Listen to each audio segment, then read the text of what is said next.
going to show how to create this grainy gradient effect using Affinity Photo's procedural texture filter.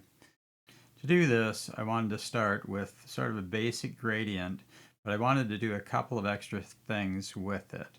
One of the things I wanted to do was to be able to rotate it to any angle. So I want to be able to rotate my pattern to any type of angle.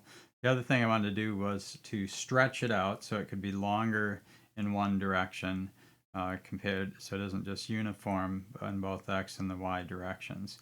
And then the third thing I'm going to do is to add a noise effect on top of that so it has this sort of grainy look to it. I'm going to be using the gradient mapping tool to add the colors to these, so I'll create the gradient in black and white and then apply a gradient map for the color effect on top.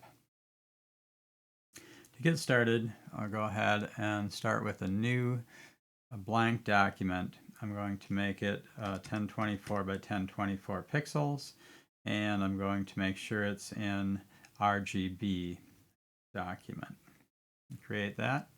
We'll just fill it with black and use the move tool to select it, and then down at the bottom of the live filters is one called Procedural Texture.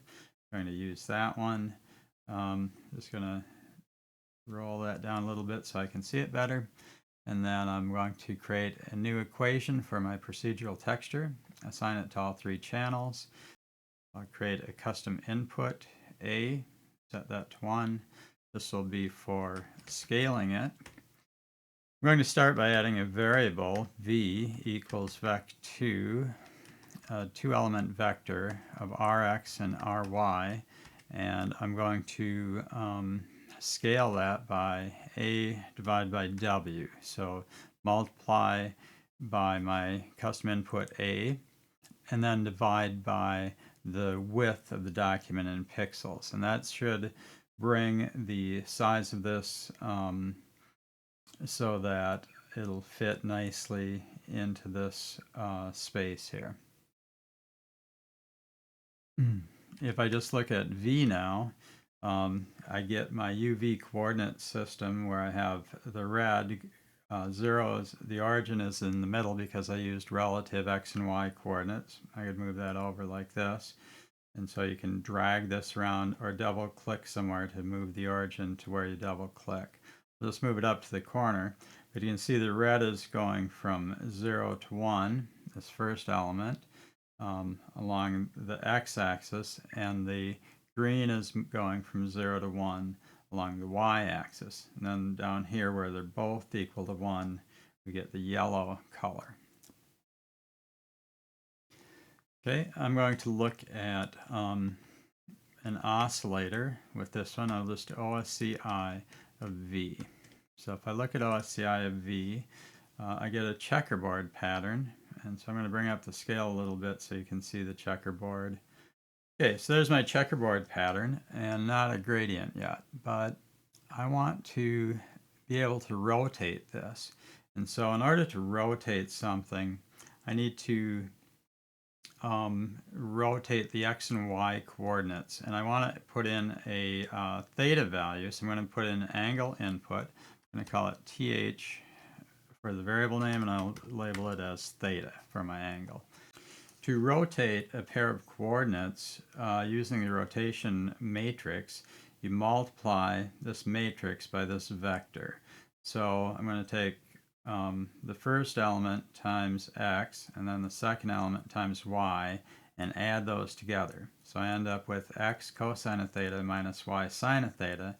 And then to do the next part, I take the sine, this element times x, and this element times y, and add those together. So I end up with x sine of theta plus y cosine of theta. So my new rotated x and y coordinates are going to be, this will be the new x coordinate, and this one will be the new y coordinate. So instead of rx, I'll have rx times cosine of theta minus ry times sine of theta. And then for my Ry, I'm going to have Rx times sine of theta. And I'm going to add Ry times cosine of theta. Like that. So now that should give me a rotating set of coordinates. So let's try it. If I rotate this now, I can go, it defaults to moving in 45-degree steps, but if I hold down the shift key, I can rotate this to any coordinate. Now if I double click somewhere near the middle, it will rotate about that point of origin. For the second part of this, I want to introduce a way to stretch out my x and y coordinates.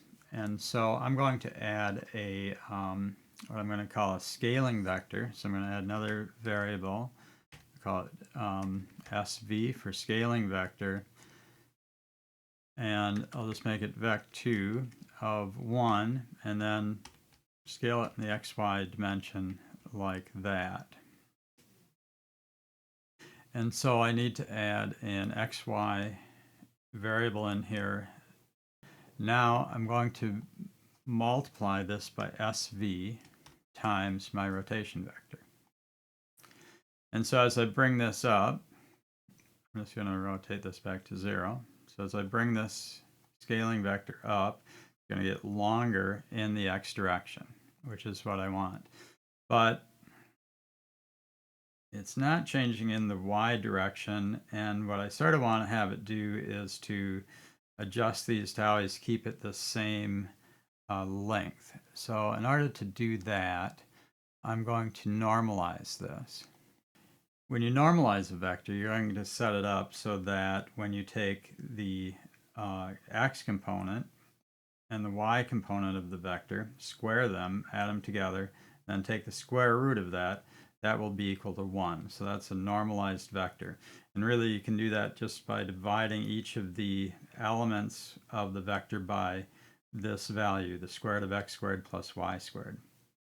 So instead of just having vec2 for my scaling vector, I'm going to normalize that so I know the length of that is always 1. Okay, now I'm going to change this oscillator into a variable. So I'm going to call this variable T1. I'm going to set it equal to that oscillator, and I'm going to choose a smoother oscillator. So I'm going to choose the SC oscillator like that. So that'll be my basic oscillator. And I'll just put a semicolon and then add T1 there so that I can have this as a variable.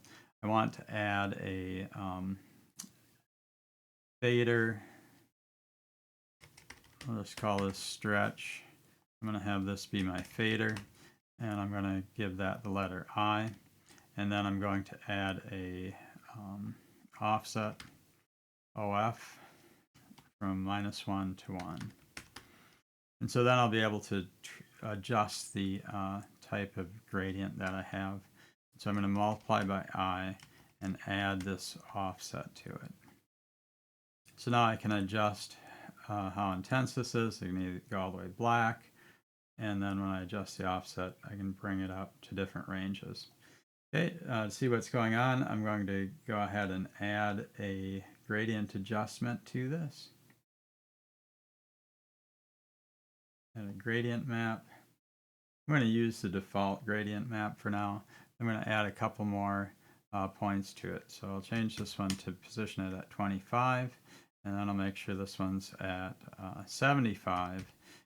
I'm going to put in a 5-color gradient. So I'm going to search the internet for a color palette hex, and that should give me, and if I can't find the right one, I'll use 5 colors, but I think there's quite a few of them with 5-color gradients. So I'm going to use a 5-color palette for this one. I'm going to make sure, usually I have this over at HSL, but I'm going to change it to RGB hex sliders. And I can enter my hex value down here. The first hex value is F4, 77, 4E. And then hit enter to lock that in. The next hex value is going to be 85, 74, and 61. Next hex value I'm going to use is 24, 8F, 7E. Hit enter to lock it in. And then the next one is going to be F2, F2, F2. So nice, almost white. And the last one is going to be almost black. So 2, 2, 2, 5, and then 2B. Like that. So this will be a little more natural color. And going to go back in. I'm going to add this down into my gradient here. And I'm going to go and increase the range on these. Okay, so those are my different colors for this one. The next thing I'm going to do is to add a noise component, and procedural texture has a wide variety of different types of noise. So I'm going to look at a couple different ones. But the first one I'm going to do, I'll add another variable, I'll call it T2. This one will be noise. And I'll use noise of my rotated vector. And I'm going to scale this by I'll use NS, a scaling factor, and I want to multiply it by 10 because I want it to start off with a fairly large value compared to the other one. Need a space there. So I have variable T2 equals noise. I'll just make it noisei, which is the most basic type of noise. And then I'm going to add this, and I'll add an I2 times my noise factor, which is T2. And I'm also going to make this harmonic noise, so it adds in both directions, so it'll be equally up and down. So let's see how that goes. So I need to add in an NS, so the size of the noise, and then I'm going to add in another variable for the amount of the noise, and that will be I2. Okay, so here's my gradient. I can bring this up for more noise or less. And because it's a harmonic noise, it's both adding and subtracting noise from this. And you'll also notice that it's been rotated by the same angle as the rest of the drawing. Now, I could have set up another vector coordinate just for the noise, and then it wouldn't rotate with it. But in this case, I have it so that it's rotating with it. Now, other types of noise that you have, there's quite a few different ones. So I could just do the sort of linear noise. It's a little pointy, or you could do a SC noise, or you could do a cubic is sort of the smoothest type of noise. So if you want a real sort of a smooth, grainy type of noise, you could use cubic. That has more of a natural sort of grain to it. I'll bring that up so it looks almost like reticulated noise. Now for this one, I think I'll just leave it with noisei, which is sort of just every pixel is random like that. And I'm going to bring this up quite a bit. And I'm going to decrease the intensity of the noise, so it's just a little bit of a wash in there. Now the other thing I can do with this, instead of just using a oscillator, and there are other oscillators I could try, I'm going to do a Perlin noise instead of an oscillator.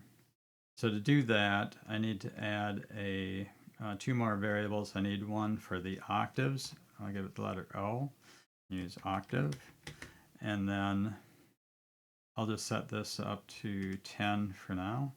And then I need one for the smoothing factor, S. Let's call that smooth, and leave that up. I'll set this down to about halfway. And then I can change this oscillator to perlincubic. And I'm going to change it to add in O and S as inputs for that one. So now if I look at this, it has this sort of noise-based pattern to it. And just a little bit like this and move it around until I find just the right spot where I like this. And so it gives me a very nice sort of noise. I can also do the, rotate this around or stretch it out. And then if you get to a point where you like it, you can save your equation as a preset and then save your gradient map as a preset as well. All right, let me know if you have any comments or questions, and thanks for watching.